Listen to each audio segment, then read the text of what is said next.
Hey, you ever have one of those moments where the whole room just stops? Like the air gets sucked out and everyone's waiting to see what happens next? That's where my story starts, in the glitz of the Regency Ballroom, all chandeliers and champagne, where I, Lena Carter, was just trying to keep a kid from crashing into a tray of shrimp cocktails. I'm a server, been at it for years, dodging chaos in fancy places like this one in downtown Philly. That night, I grabbed a little boy's arm to stop him from barreling into another waiter, and in the shuffle, my elbow clipped a wine glass.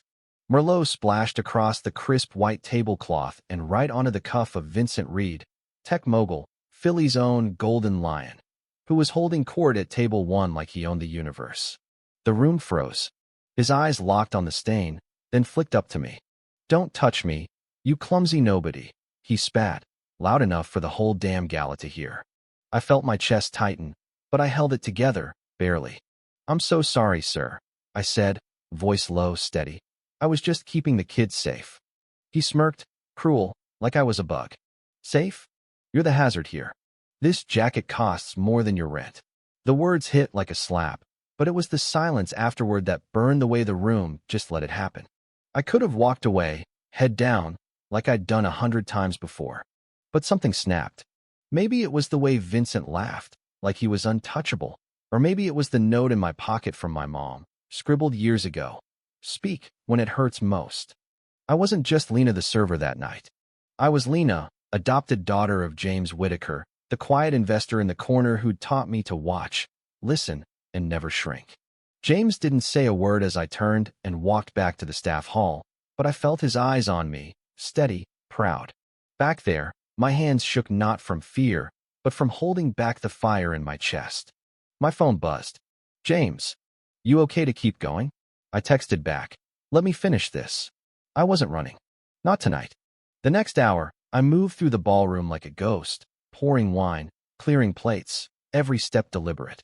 Vincent didn't even look at me, just kept laughing with his cronies, tossing out lines about crushing distractions, while his stained cuff waved like a flag. But James, he was watching, and when he leaned over to his assistant, whispering something that made the guy bolt out of the room, I knew the game had changed. By morning, a grainy video of Vincent's outburst was everywhere: X, news blogs, you name it. Lena Carter started trending, and suddenly, I wasn't just a server.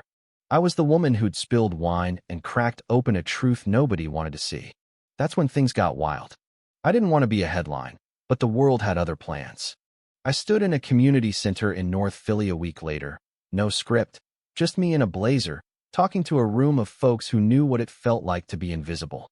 "This isn't about me," I said, voice catching. "It's about every one of us who's been told to smile through the slurs, to mop up the mess and stay quiet." The room nodded, some cried, and I felt it, a spark turning into a fire. With help from Marcus Tate, a venture capitalist who'd given me a nod that night, I started the Open Hand Project, a group to protect workers like me, with legal aid, a hotline, the works. We were small, but we were loud. And Vincent? He didn't like that. He launched some shiny new company, Pure Path Tech, spinning himself as the poster boy for second chances. His PR team smeared me, called me a liar, said I'd staged the whole thing. Anonymous trolls flooded my inbox with hate, saying I was tearing down good men for clout.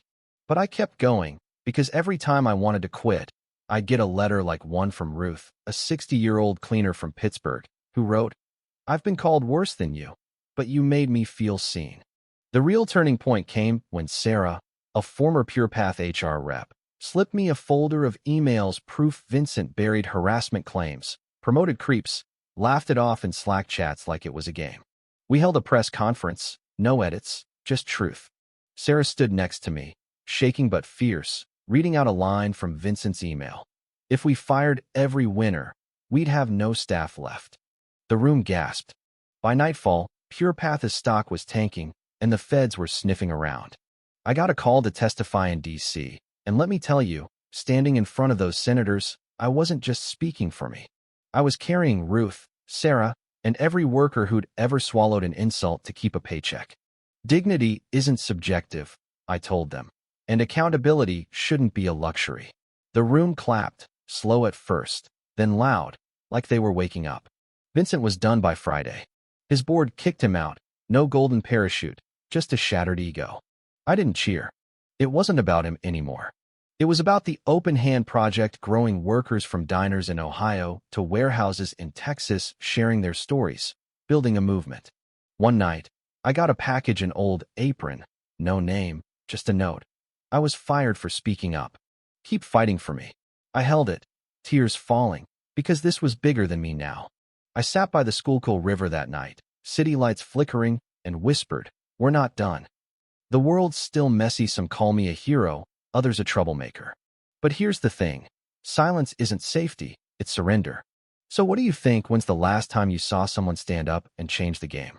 Drop it in the comments, because I'm betting you've got a story too.